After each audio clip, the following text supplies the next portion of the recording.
In February 1945, three of the most powerful men in the world gathered for a secret conference that would shape the fate of Europe after World War II. The Yalta Conference was attended by Franklin D. Roosevelt, Winston Churchill, and Joseph Stalin, marking the only time during the war that all three Allied leaders met face to face. Over the course of 7 days, they negotiated the terms of peace and the future of post-war Europe, all while keeping their discussions hidden from the public eye. The conference took place in the Crimean resort of Yalta, far from the prying eyes and ears of the press and public. The duration of the Yalta Conference was 7 days, from February 4 to 11, 1945. Before we begin, a small request. Most of the people listening tonight aren't subscribed. If this channel has ever helped you drift off, take a moment to subscribe. It's free, it helps this channel more than you'd think, and you can always change your mind later. And if you feel like it, leave a comment telling me where in the world you're listening from and what time it is where you are. I love reading them. One more thing before we begin. I'm also a co-founder of a sleep app, built to be the most affordable one out there. No ads, ever. Just sounds and stories made to help you sleep. It may not be released yet as this video goes up, but if you're watching a little later, it might be out by now. Just search for it. It should be easy to find. It works on iPhone, Android, and everything in between. Downloading it is the best way to support this channel. The code name of their secretive gathering was Argonaut, chosen for its mythical significance.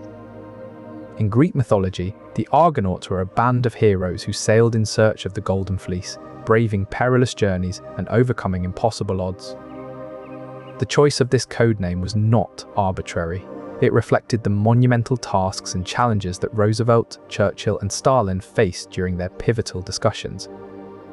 Amidst the grandeur of the Livadia Palace, away from the public eye, these modern-day Argonauts forged agreements that would reshape Europe and the world. Their clandestine meetings echoed the secretive voyages of the mythical heroes, each decision they made carrying grave implications for the future of humanity. By the end of their 7-day conference, a new declaration was signed, a modern artifact as significant as the Golden Fleece. The codename Argonaut serves as a reminder that even the most consequential decisions in history often take place behind closed doors, shrouded in secrecy.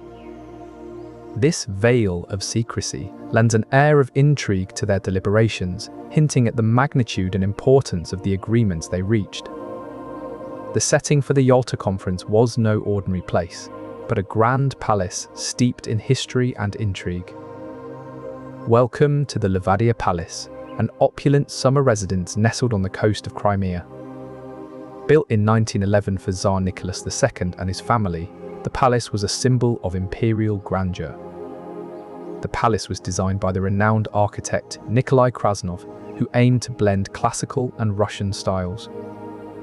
With its grand facades, intricate gardens, and ornate interiors, the Livadia Palace was a fitting backdrop for the historic negotiations that took place within its walls.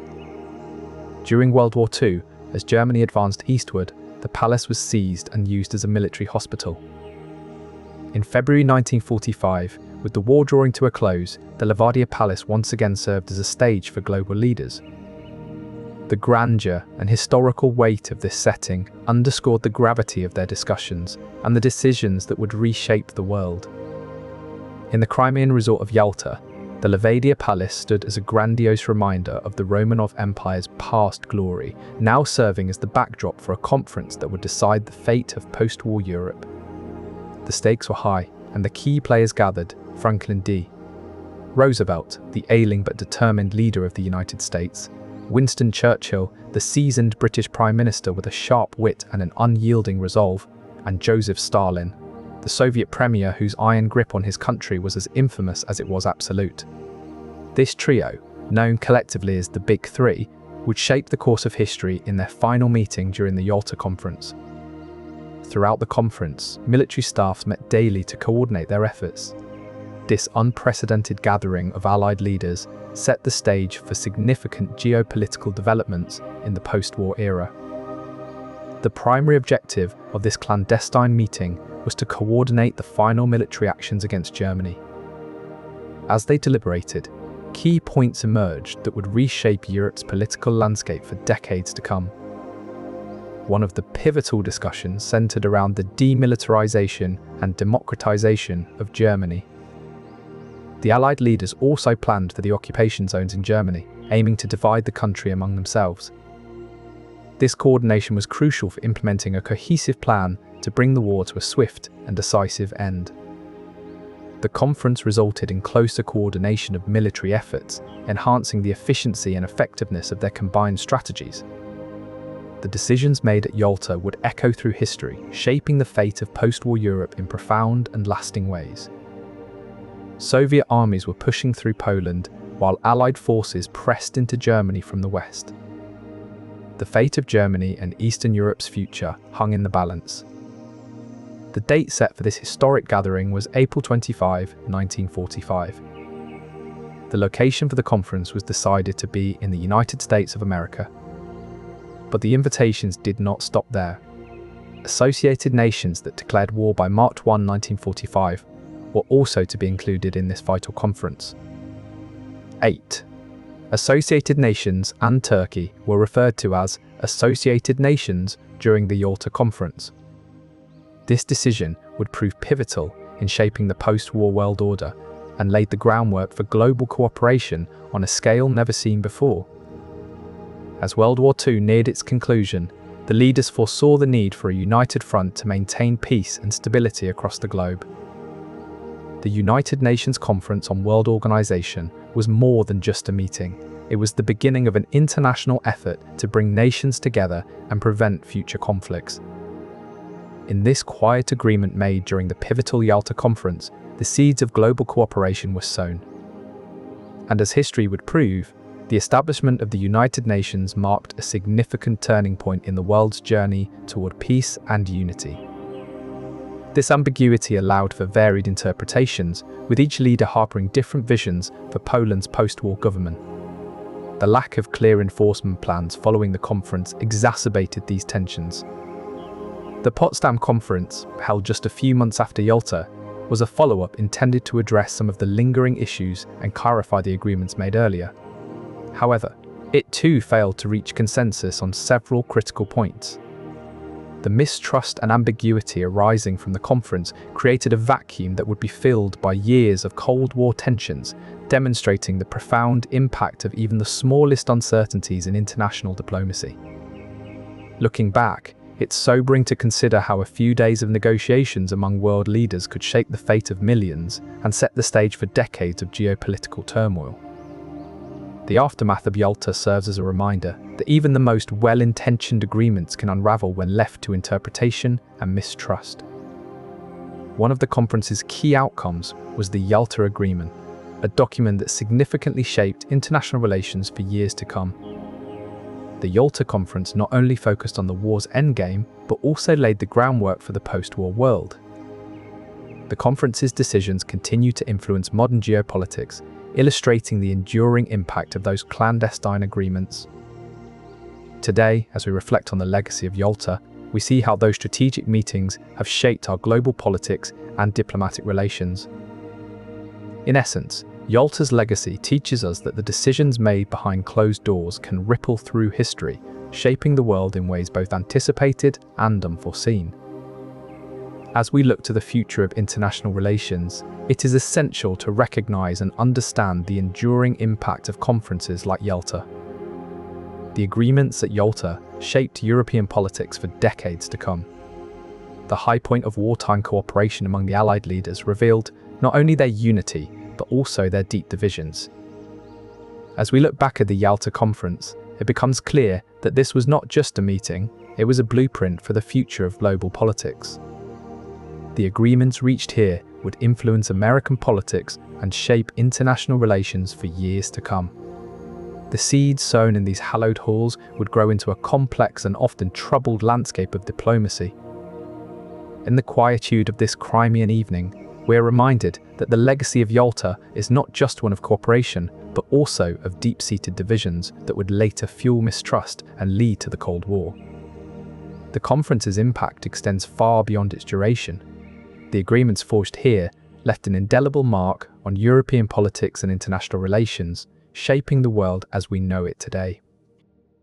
As the Yalta Conference came to a close, the leaders found themselves in an unusual position, planning for peace while still engaged in war.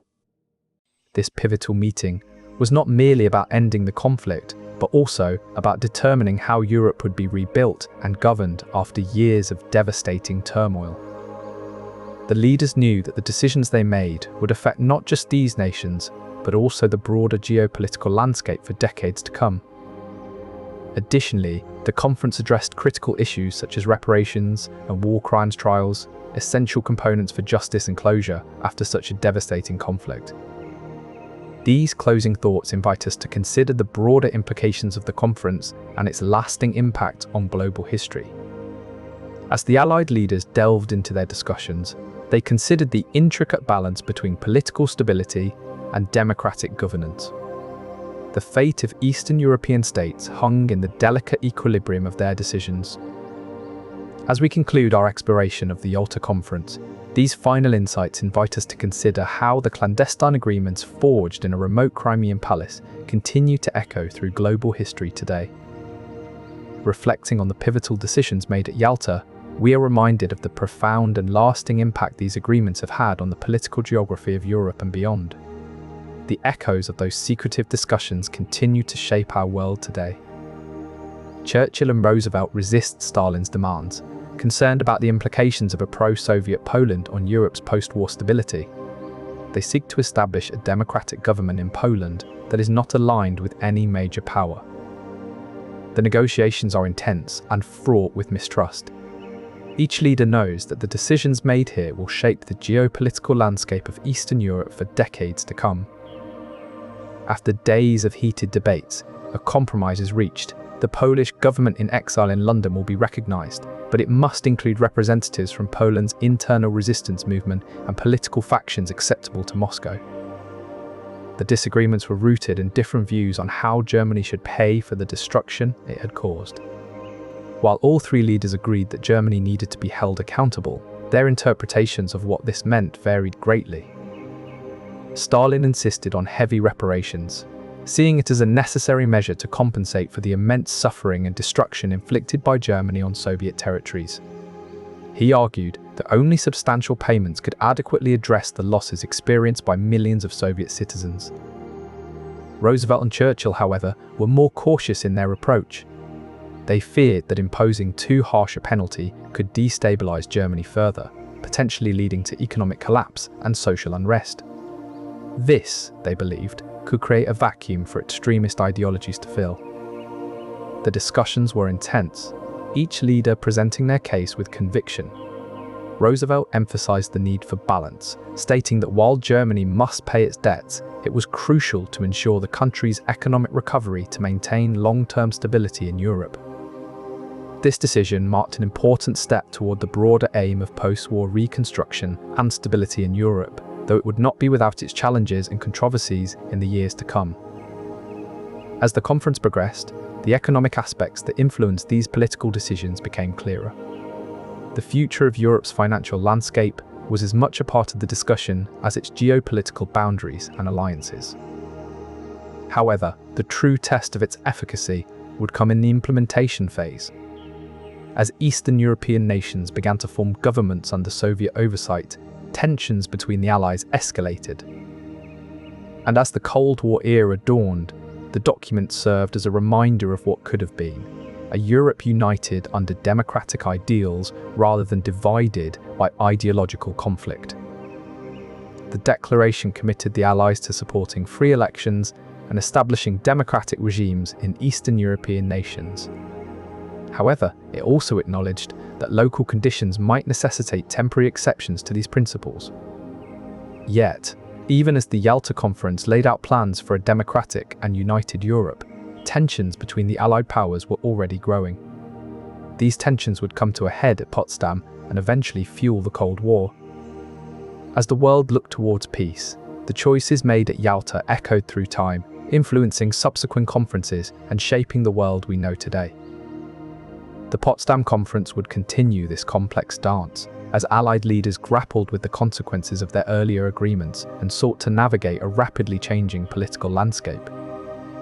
The Yalta Conference was a clandestine meeting of the minds where Roosevelt, Churchill and Stalin grappled with the intricate German question.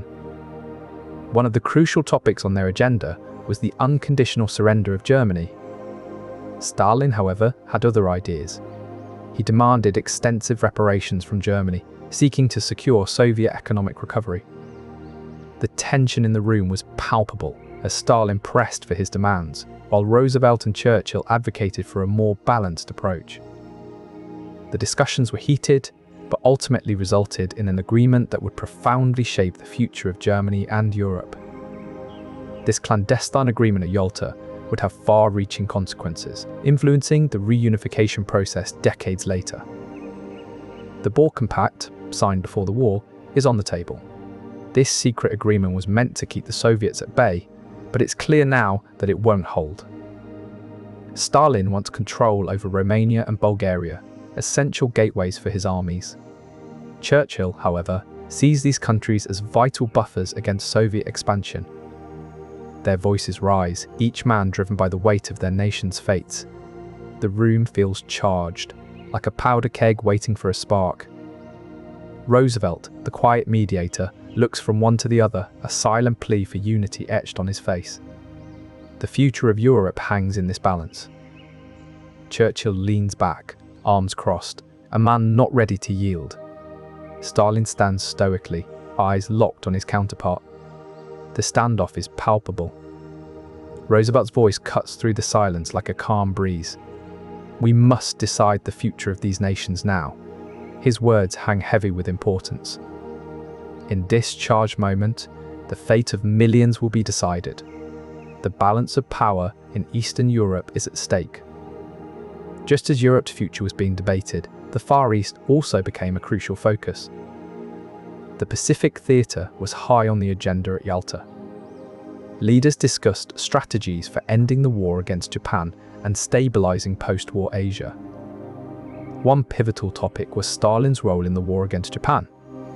His entry into the war would significantly alter the balance of power in Asia. Early discussions also touched on China's crucial role in post-war geopolitics. As the conference progressed, the seeds of future conflicts were quietly being planted. The fate of millions hung in the balance, far beyond Europe's borders. Amidst the political maneuverings and strategic planning at Yalta, another critical issue loomed large: the fate of displaced persons and prisoners of war. As World War II drew to a close, millions found themselves far from home, with uncertain futures. Central to the discussions was the contentious policy of forced repatriation, which mandated that Soviet citizens, including those who had fled or been displaced by the war, be returned to the Soviet Union. This policy was deeply concerning to Western leaders. Churchill and Roosevelt expressed their reservations about this policy, fearing that it would subject many individuals to hardship and persecution under Stalin's regime. The moral dilemma was stark. While the Soviet Union insisted on reclaiming its citizens, the Allies recognized that repatriation could condemn many to grim fates. The long-term impact of this policy would be profound and lasting. These debates highlighted the complexities of post-war diplomacy, where humanitarian concerns clashed with geopolitical realities. As the conference unfolded, the weight of these moral choices hung heavy over the negotiations, casting a long shadow on the future of human rights in Europe and beyond. Ultimately, the Yalta Conference served as a pivotal moment where the fates of nations and individuals alike were determined, setting the stage for the complexities of the post-war world. The echoes of these decisions would resonate through decades, serving as a sobering reminder of the human cost of geopolitical bargaining. As the echoes of these decisions resonated through decades, a clandestine agreement forged at Yalta would quietly shape the fate of Eastern Europe. This secret pact, known as the Percentages Agreement, was proposed by Churchill during the conference and accepted by Stalin with significant long-term implications. Churchill's proposal outlined a plan to divide influence in Eastern Europe among the Allies based on percentages of control. Stalin, however, had a different vision for the region and responded to Churchill's proposal with his own set of conditions. The acceptance of these terms laid the groundwork for Soviet dominance over Eastern Europe, shaping the political landscape for decades to come. The conference's decisions served as a powerful reminder that behind closed doors, world leaders were making choices that would echo through generations. Churchill, ever the statesman, focused on ensuring free elections across Europe. He believed that democracy was the key to maintaining stability and preventing a resurgence of authoritarian regimes. Roosevelt, meanwhile, took a more diplomatic approach. He saw an opportunity to engage with the USSR on mutual terms and believed that open communication could lead to a lasting peace. Stalin, however, was not as accommodating. He saw these overtures as attempts to undermine Soviet influence and maintained that the USSR had its own interests to protect. The diplomatic maneuvers at Yalta were complex, with each leader holding firmly to their convictions. The strategies proposed by Churchill and Roosevelt for engaging with the USSR would define post-war relationships for decades to come. In the end, it was clear that the fate of Europe rested not just on military strategy, but also on the delicate balance of political diplomacy. As the world hurtled towards the close of World War II, it became evident that the fate of Europe would not be decided solely by military strategy. The negotiations at Yalta revolved around the delicate balance of political diplomacy. One critical topic was the future of German territories. Discussions on Poland's boundaries were also pivotal. The conference sought to determine the fate of this strategically important nation, which had been at the heart of Europe's tumultuous history. Additionally, the formation of satellite states in Eastern Europe was a major point of negotiation. These decisions, reached behind closed doors at Yalta, would shape the geopolitical landscape of Europe for decades to come. The secret agreements made during this pivotal conference would carve out new borders and establish new political realities that echoed long after the war's end. Diplomacy at Yalta proved to be as crucial as any battle on the front lines, reshaping Europe's future in ways that continue to resonate today. These elections were intended to establish provisional governments that would lay the groundwork for stable democratic regimes. However, the agreement also granted significant influence to the Soviet Union. This Soviet influence was to be maintained until free elections could be held under the supervision of Allied commissioners. The ultimate goal was to ensure that these provisional governments would transition smoothly into fully democratic systems once the war had ended. However, the long-term effects of the Yalta Declaration on European political systems were significant and far-reaching. Long before the leaders gathered at Yalta, there was another influential meeting, one that laid the groundwork for post-war cooperation and self-determination. The Atlantic Charter outlined 8 principles aimed at creating a better world after the war. One of these principles was crucial: the right of all peoples to choose their own form of government. This principle of self-determination would echo through the halls of Yalta years later. Another key principle from the Atlantic Charter was the importance of international cooperation in maintaining peace. This idea of collective effort to preserve harmony would also influence the discussions at Yalta. As the leaders sat down to negotiate at Yalta, they did so with the echoes of these earlier agreements resonating in their minds. The principles of self-determination and international cooperation shaped the agenda at Yalta. Thus, the clandestine agreements of Yalta were not born in a vacuum, but built upon a foundation laid by earlier conferences. The decisions made at Yalta reflected the continuity of Allied policy from earlier meetings to the pivotal moments in Crimea.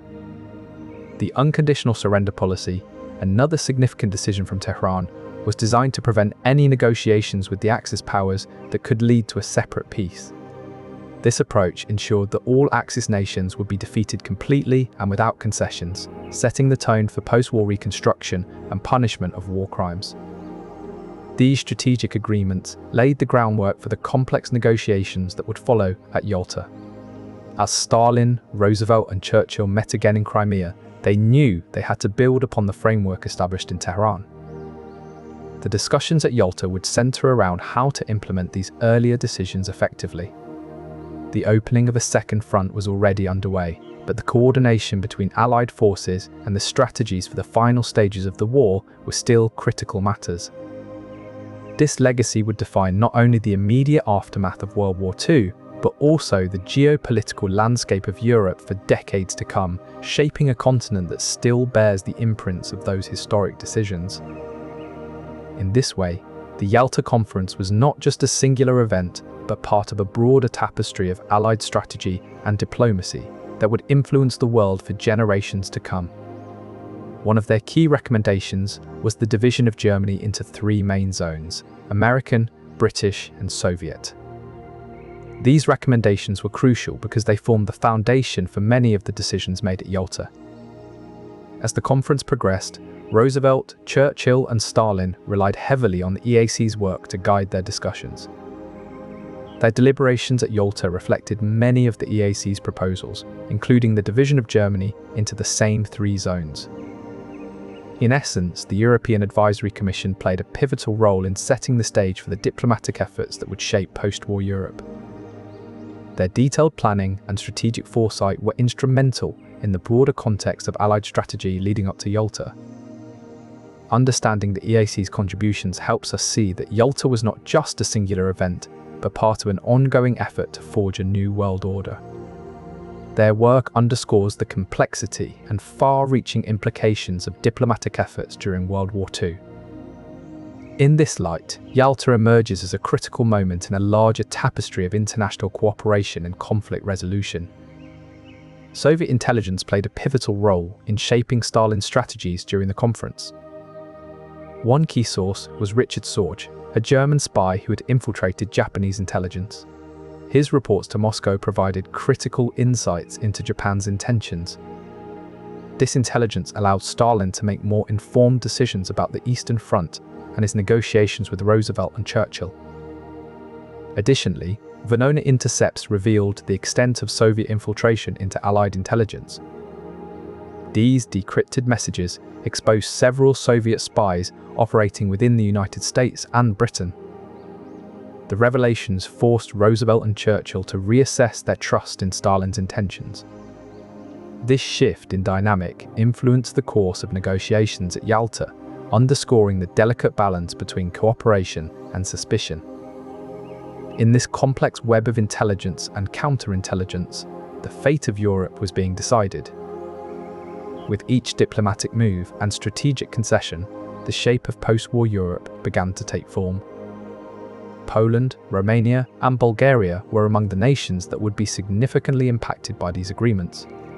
Each of these countries had their own complex political landscapes and wartime histories. The agreements made at Yalta would determine the fate of millions of people. The Eastern European Pacts included provisions for Soviet military control over these nations' territories. For instance, in Poland, the Pact stipulated that the Soviet Union would maintain military bases and have significant influence over the country's internal affairs. This arrangement essentially ensured that Poland would fall under the Soviet sphere of influence for decades to come, affecting the lives and freedoms of its citizens. The agreements also laid the groundwork for communist regimes in these countries, as Stalin sought to ensure that pro-Soviet governments would be installed and maintained.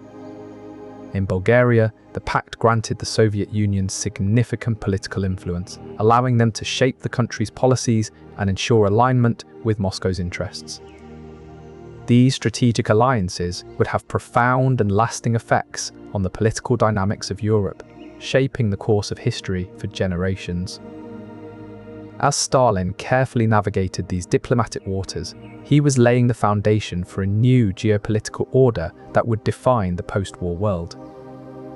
The Eastern European Pacts were not merely about military control, they also encompassed economic agreements that would bind these nations to the Soviet Union's economic sphere. The discussions centered around France's potential to contribute significantly to the reconstruction and stability of Europe. Given its historical importance and strategic location, France was seen as a crucial player in this endeavour. One key point of debate was how to handle the regions along the French-German border. These areas, which had seen significant conflict during the war, required delicate diplomacy to ensure stability and prevent future hostilities. The leaders considered various proposals, ranging from the establishment of buffer zones to joint governance arrangements. Each option was weighed against its potential impact on both regional security and broader European politics. The decisions reached at Yalta aimed to integrate France into a network of economic cooperation, while also addressing its specific needs and challenges. This included plans for financial support and industrial development programs that would aid in France's recovery. In a broader context, these agreements were part of the larger strategy to create a stable and interconnected Europe. The goal was not only to rebuild individual nations, but also to foster an environment where collective prosperity could flourish.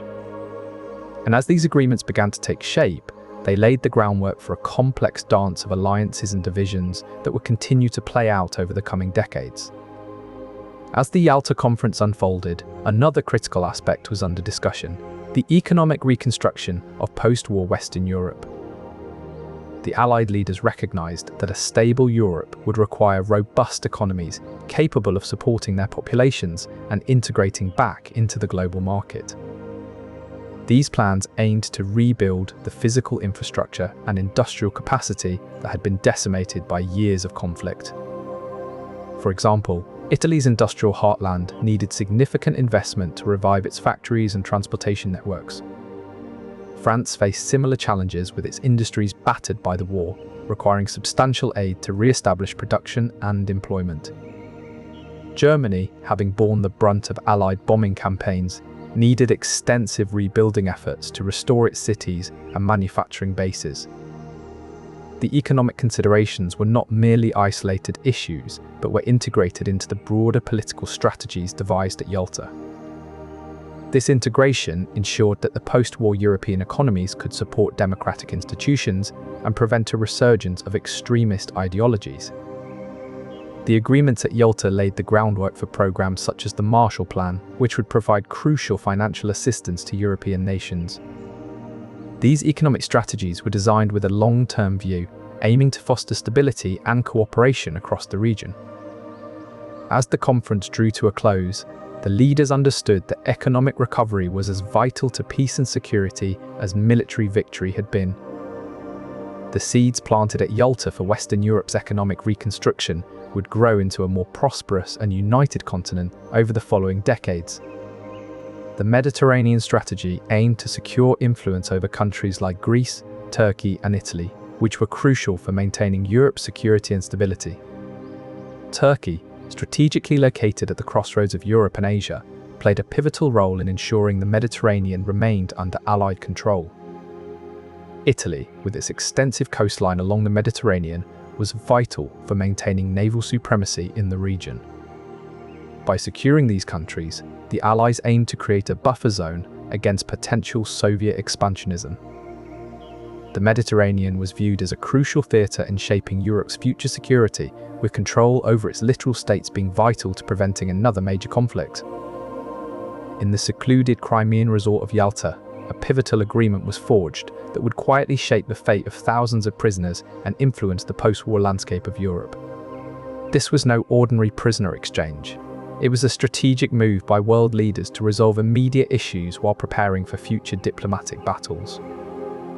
The prisoner exchange agreement was a calculated move, aimed at reuniting soldiers and civilians with their families, while securing strategic advantages for the Allied powers.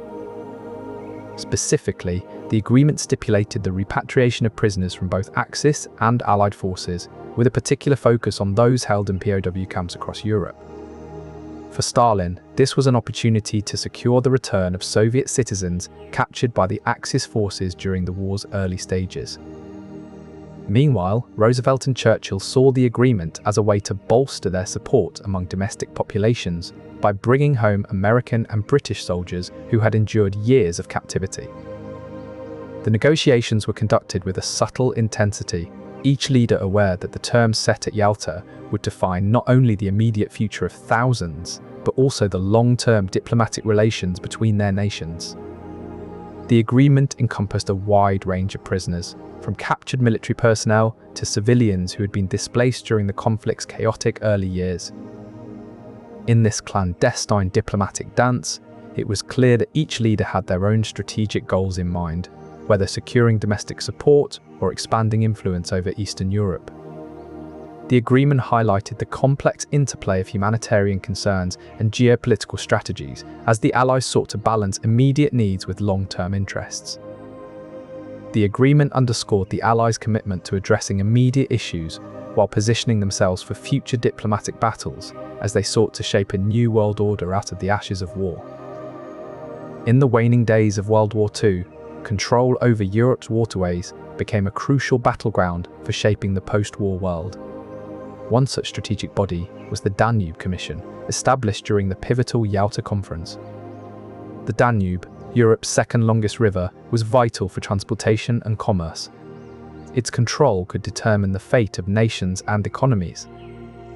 At Yalta, Roosevelt, Churchill, and Stalin recognized this strategic importance and agreed to establish a joint commission to oversee the river's management.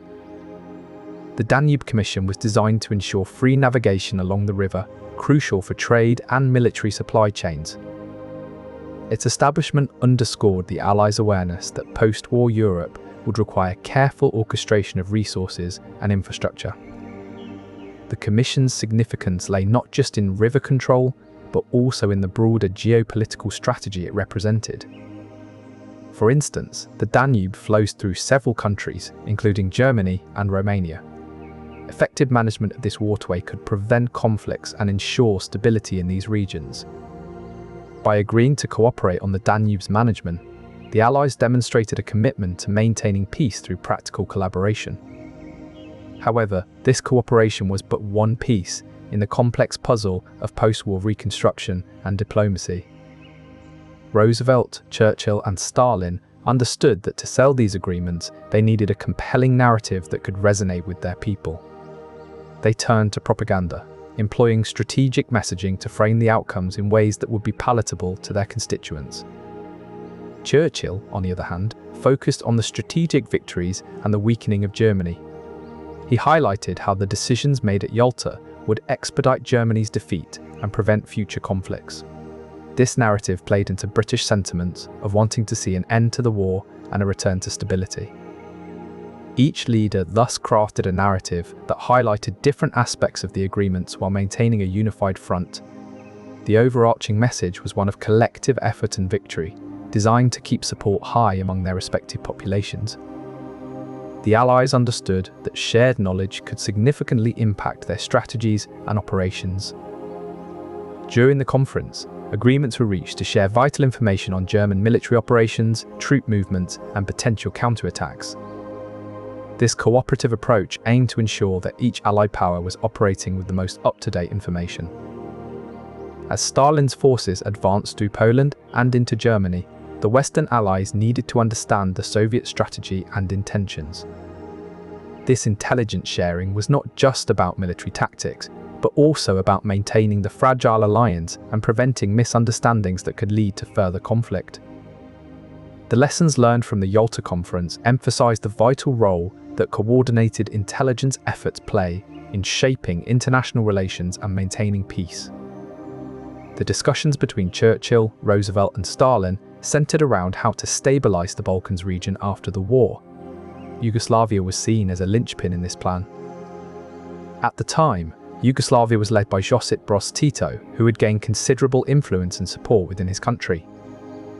Tito's communist policies were a cause of concern for the Western Allies, particularly Roosevelt and Churchill, who feared Soviet expansionism in Eastern Europe. Stalin, however, saw Tito as a potential ally in spreading Soviet influence throughout the Balkans region and into Central Europe. But the reality on the ground was more complex. With the Soviet armies advancing through Poland, Tito's influence grew stronger and his policies began to take hold in Yugoslavia. The conference explored detailed plans for Italy's reconstruction, with a focus on how to rebuild its infrastructure and economy after the devastating effects of war. While military operations in Italy were discussed, the primary concern at Yalta was the political future of the country. Would it align with the Western Bloc, or be drawn into the Soviet sphere. Ultimately, agreements were reached that aimed to integrate Italy into the Western Bloc, a decision that would shape its political landscape and allegiances for decades. This strategic move was part of the broader goal of creating stable democracies in liberated countries and establishing a new world order after the war's conclusion. As the conference concluded, it became clear that the decisions made at Yalta would have far-reaching consequences for Italy and the wider geopolitical landscape of Europe. And as Italy moved forward into a new era, the echoes of those strategic decisions could be felt in every step it took towards reconstruction and alignment. Across the vast expanse of the Crimean Peninsula, the sun begins to set on another day of intense deliberations. Among the topics weighing heavily on their shoulders is the future of Germany's industrial capacity and the delicate matter of reparations. The question at hand is not merely about punishing a defeated foe, but crafting a sustainable post-war landscape that prevents future conflicts. Roosevelt, Churchill, and Stalin engage in detailed discussions on the intricate balances required to manage Germany's industrial might without crippling the continent's recovery. Churchill advocates for a measured approach, suggesting that Germany should retain enough capacity to sustain itself without plunging the rest of Europe into further turmoil. Their differing views reflect deep-seated fears and ambitions that will shape the coming decades. As the discussions unfold, it becomes clear that the decisions made here will have long-term economic and political implications far beyond the conference walls. The debate over reparations is particularly contentious. The Soviet Union, having suffered immense losses, insists on significant compensation to rebuild its ravaged infrastructure. Churchill and Roosevelt, while sympathetic, worry that excessive demands could impede Europe's recovery and create new tensions. In the end, a delicate balance is struck. Germany will be required to pay substantial reparations, but not so much as to undermine its own economic stability and that of the continent. The agreements reached here at Yalta will have profound effects on Europe's recovery and the balance of power for years to come. The future of Germany and Europe is being carefully charted, each decision a pivotal step in shaping the post-war world. As the sun rises over the Crimean Peninsula the next day, the leaders step back from their intense deliberations, knowing that the course of history has been subtly but significantly altered. Among the topics under discussion is the future of the Baltic states, Lithuania, Latvia, and Estonia. These three nations, tucked along the eastern shore of the Baltic Sea, have long been caught in the geopolitical crossfire between major powers. Now, as the war draws to a close, the fate of these nations is once again up for debate. Stalin, with his eyes on expanding Soviet influence, argues for the incorporation of the Baltic states into the Soviet sphere. Roosevelt and Churchill, while wary of Soviet expansionism, are also aware that maintaining peace requires some level of compromise. This declaration essentially cedes control of the Baltic states to the Soviet Union, under the guise of liberating them from Nazi occupation. The agreement stipulates that democratic governments will be established in these countries, but the reality on the ground will prove to be very different. The Baltic states will now face decades under Soviet influence, with the Western powers having acquiesced to this geopolitical shift. The echoes of these decisions will ripple through the post-war landscape, shaping not only the geography, but also the lives of millions. The Red Army of the Soviet Union was a formidable force, deploying millions of troops across vast territories. Its strategic importance was underscored by its rapid advance through Eastern Europe during the war. This military might was a significant factor in the negotiations at Yalta. The deployment of the Red Army influenced border negotiations and the future of Eastern European countries. The implications were profound. With the Soviet Union's military strength came a significant power imbalance that shaped the agreements at Yalta. The Red Army's presence loomed large over the conference table, casting a long shadow that would determine the fate of Eastern Europe for decades to come. Understanding this critical element is essential to comprehending the true nature of the agreements made at Yalta. Drafted by Secretary of the Treasury, Henry Morgenthau Jr., the plan proposed the complete deindustrialization of Germany. It envisioned turning the nation into a pastoral agricultural state, incapable of waging another war. This ambitious strategy was driven by the belief that preventing Germany from regaining its industrial might would ensure lasting peace in Europe. The plan outlined specific measures to achieve this, including the dismantling of key industries and infrastructure. The long-term implications of the Morgenthau plan on Germany's industrial capacity proved to be significant. Despite initial discussions, the plan was largely abandoned in favour of a more moderate approach, aimed at rebuilding rather than dismantling. This shift in policy led to a more balanced approach during the occupation years, focusing on reconstruction and economic integration rather than complete deindustrialization. As the Allied leaders gathered in Yalta, a quiet shift occurred that would profoundly influence their discussions. The Atlantic Charter had been drawn up in August 1941, setting forth the Allies' aims for the post-war world. It outlined principles such as the right to self-determination and the promise of free elections. Roosevelt envisioned a world where these principles would be universally applied. But Churchill and Stalin saw the Charter as a framework to be interpreted selectively. Discussions in Yalta revealed their differing interpretations of these principles. Stalin argued for Soviet control over Eastern European countries to maintain stability. Churchill supported the idea of free elections, but was cautious about their immediate implementation. Their views clashed with Roosevelt's vision of swiftly implementing democratic governance. The negotiations at Yalta were thus shaped by these divergent interpretations of the Atlantic Charter. The seeds of post-war divisions were sown in the quiet deliberations of Yalta. Molotov, known for his shrewdness and strategic acumen, played a pivotal role in these clandestine discussions. His insights often proved crucial in shaping the final agreements. Molotov's proposals did not go unchallenged. Other key Soviet diplomats like Anastas Mikoyan and Andrei Vyshinsky contributed to the debates, offering nuanced views that influenced the final outcomes. Despite their differing perspectives, these diplomats shared a common goal: to secure and maintain Soviet power in Europe.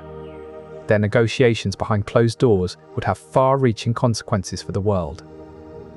Tito, the leader of the Yugoslav partisans, had been a thorn in the side of Axis powers throughout the war. His communist-leaning resistance movement posed both opportunities and threats to the Allies. Churchill, however, harboured concerns about a potential Soviet expansion. He feared that supporting communist factions like Tito's might grant Stalin too much control over the region. The dynamics at Yalta were complex, with each leader jockeying for strategic advantage. The Yugoslav partisan question highlighted the delicate balance between supporting anti-Nazi resistance and preventing Soviet dominance. The ultimate agreement reflected this tension. While support for partisan movements was crucial, it had to be managed carefully to avoid a Soviet takeover of Eastern Europe. The legacy of Yalta underscores the critical role that partisan movements played in shaping post-war Europe. Their support was pivotal, but navigating the complex dynamics of Soviet influence and Allied interests was equally crucial. The OSS, precursor to the CIA, was tasked with gathering critical information on Soviet intentions and capabilities. Their reports, while incomplete, provided vital insights into Stalin's strategies. Meanwhile, the NKVD intelligence, a precursor to the KGB, was equally active. They monitored the Allied leaders' communications and movements, ensuring Stalin was well informed. The intelligence shared between Roosevelt, Churchill, and Stalin wasn't always accurate. Misinterpretations could have significant consequences. As historians look back at Yalta, they see not just a conference, but a complex interplay of espionage and diplomacy that would shape the world for generations. Understanding this clandestine dimension is crucial to grasping the full impact of the Yalta Conference and the role intelligence plays in high-stakes international diplomacy. At the heart of World War II, amidst the chaos and carnage, an intricate web of clandestine operations was at play. One such secret entity was known as the Polish Underground State, a government in exile with significant ties to the Allies. This underground state was a sophisticated resistance movement comprised of loyalists determined to keep Poland's spirit alive and maintain its autonomy during Nazi occupation. Their operations extended from intelligence gathering to military actions. The Polish government in exile, based in London, served as a crucial liaison between the resistance on the ground and the Allied powers. This clandestine network provided vital intelligence that proved pivotal during the Yalta Conference.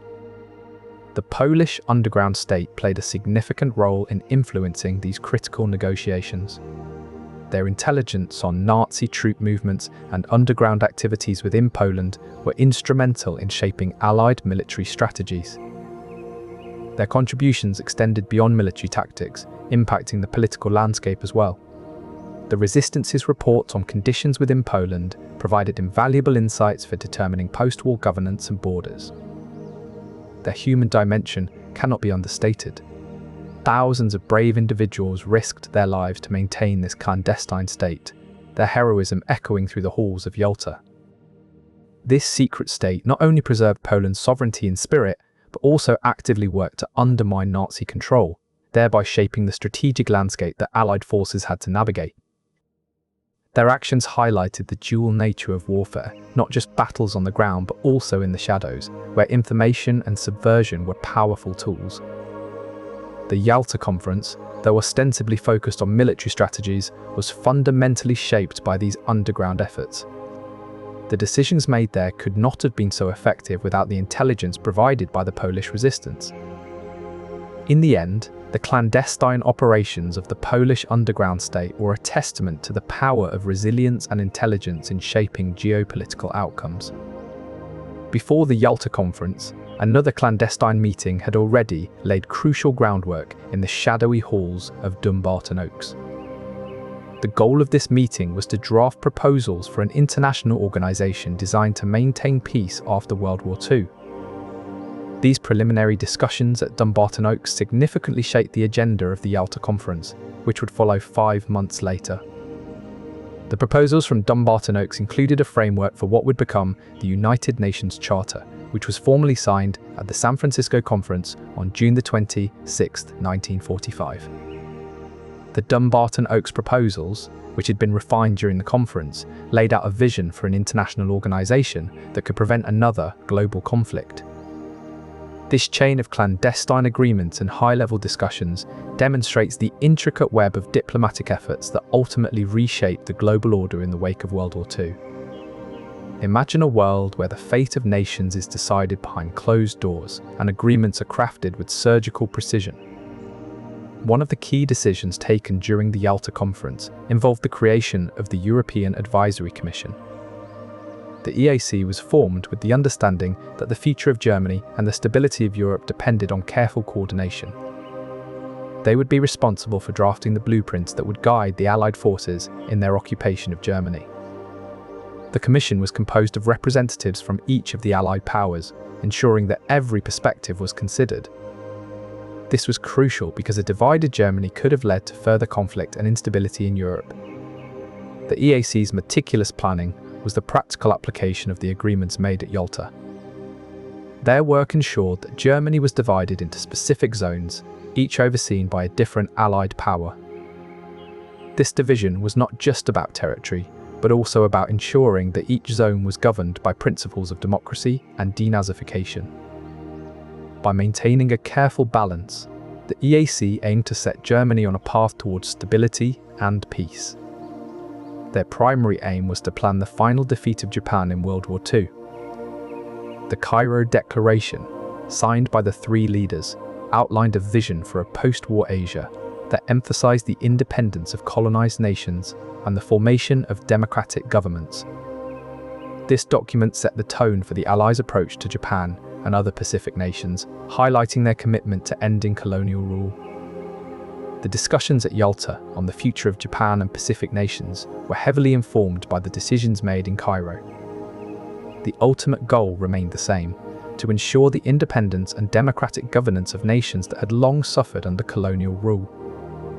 This continuity underscored the strategic importance of precursor conferences in shaping the far-reaching decisions that would shape post-war Europe and beyond. Understanding the influence of the Cairo Conference on the discussions at Yalta provides a deeper insight into the complex web of diplomatic efforts that forged the post-war world. As the Allied leaders gathered at Yalta, a document from 2 years earlier loomed large in their minds, the Atlantic Charter. This pivotal agreement between Roosevelt and Churchill laid out 8 core principles for post-war Europe. Among them were the rights of all people to choose their own form of government and the commitment to disarmament after the war. Roosevelt and Churchill believed that these principles would guide the reorganization of Europe, ensuring democratic freedoms and preventing future conflicts. Stalin, however, had his own interpretation. He saw the Atlantic Charter as a means to expand Soviet influence, not as a blueprint for universal democracy. This divergence in interpretations would shape the secret agreements made at Yalta. The Charter's call for the right to self-determination was a particular point of contention. While the Western Allies envisioned free elections, Stalin sought control over Eastern European nations. The discussions at Yalta were thus influenced by these conflicting views of the Atlantic Charter. The Western Allies pushed for democratic ideals, while Stalin maneuvered to secure Soviet dominance. The EAC's recommendations were pivotal in shaping the discussions at Yalta. They provided a structured framework for the leaders to consider and modify as they negotiated the future of Europe. The final agreements at Yalta mirrored many of the EAC's proposals, demonstrating how crucial this behind-the-scenes work was. Moreover, specific data and analyses from the EAC were referenced during the Yalta Conference. For instance, the Commission's reports on the economic conditions in Germany served as a basis for discussions about reparations and post-war reconstruction efforts. This evidence-based approach ensured that the decisions made at Yalta were grounded in thorough research and practical considerations. The EAC's involvement highlighted a crucial aspect of wartime diplomacy: the importance of meticulous preliminary work by expert commissions. Without this foundational effort, the high-level negotiations at Yalta might have lacked the necessary context and data to reach informed decisions. Looking back, it's clear that the EAC played a vital role in facilitating the secret agreements at Yalta. Its work underscores how much of international politics hinges on the quiet but essential efforts of bureaucratic machinery. A reminder that behind every dramatic historical event lies a web of careful planning and preparation. And as the world continued to evolve in the aftermath of World War II, it was these careful preparations, often unseen and unsung, that shaped the course of history. Western leaders sought to support democratic movements within these regions, counterbalancing the expansive reach of Soviet power. Yet, the clandestine agreements forged at Yalta set a precedent that would echo through decades of political turmoil. This acquiescence had profound, long-term effects on the political systems across Europe. The Soviet Union's extensive control over Eastern European governments quashed many democratic initiatives and movements. Meanwhile, Western powers struggled to maintain a balance, offering support to pro-democracy factions and hoping to foster freer societies in the East. This dual approach, Soviet dominance versus Western support for democracy, would come to define the political landscape of post-war Europe. The seeds sown at Yalta would grow into vastly differing political systems, with Eastern Europe largely under Soviet control and Western Europe leaning towards democratic governance. The legacy of the Yalta Conference underscores a pivotal moment in shaping European democracy, showcasing how clandestine agreements can reshape continents. The Marshall Plan, though not yet officially named, was the cornerstone of these discussions. It aimed to provide economic assistance to European countries to rebuild their economies and prevent the spread of Soviet influence. The economic plans agreed upon at Yalta set the stage for a divided Europe, each side pursuing its own vision of recovery and growth. As Europe began its slow march towards recovery, the world watched to see which model would prevail, a question that would echo through the decades to come. As the delegates sat down to negotiate at Yalta, they held in their hands a crucial weapon: intelligence reports from the OSS, NKVD, and other agencies. These clandestine insights were about to shape the fate of Eastern Europe and beyond. Meanwhile, the NKVD, or People's Commissariat for Internal Affairs, offered their own intelligence, revealing Soviet plans to install friendly governments in countries like Poland and Czechoslovakia. These reports were not mere speculation. They contained concrete details about troop movements, political maneuvers, and local allegiances. Roosevelt and Churchill understood that ignoring these demands could lead to a breakdown in relations, so they used the intelligence to craft a more nuanced approach. Throughout the conference, the leaders continually referenced these reports, using them to anticipate Soviet moves and tailor their responses accordingly. Ultimately, the agreements reached at Yalta reflected a delicate balance between the intelligence gathered and the political realities on the ground. As the conference concluded, the leaders knew that their decisions were not just based on politics, but also on the hard facts laid out in those intelligence reports. Their decisions shaped not only the immediate future of Europe, but also set the stage for the geopolitical struggles that would follow in the years to come. Yalta was more than just a diplomatic meeting. It was a moment where intelligence shaped history, a fact that continues to resonate through the decades. Soviet troops were already positioned in Poland and other Eastern European nations, effectively annexing these territories under the guise of liberation. This military presence was a significant bargaining chip for Stalin during the negotiations. And so, behind closed doors, and with the Red Army as a silent yet powerful participant, the course of European history was altered in ways that continue to resonate today. Under this agreement, both countries committed to share all scientific information related to atomic energy and to collaborate on developing a nuclear weapon. However, they also agreed to maintain strict secrecy regarding their joint efforts from the Soviet Union. This clandestine approach, however, did not go unnoticed by Stalin.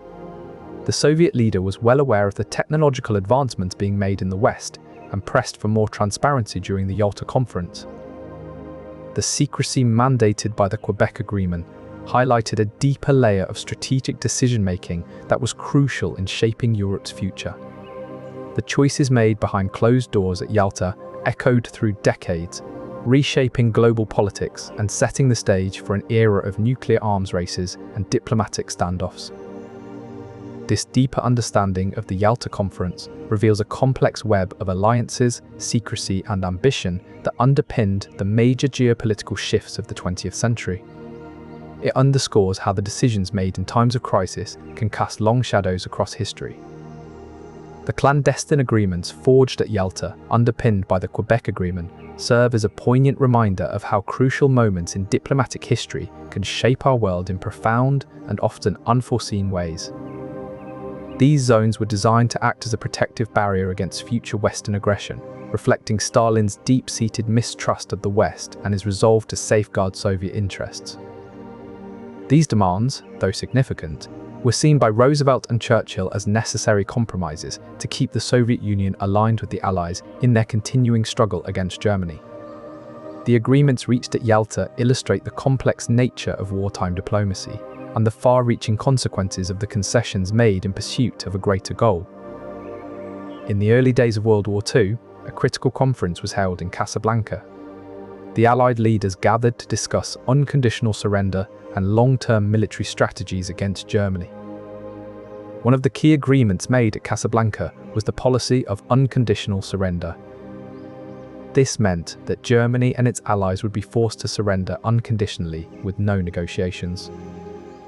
This strategy aimed to avoid the mistakes of World War I, where the Treaty of Versailles allowed Germany to maintain a sense of having been wrongly defeated.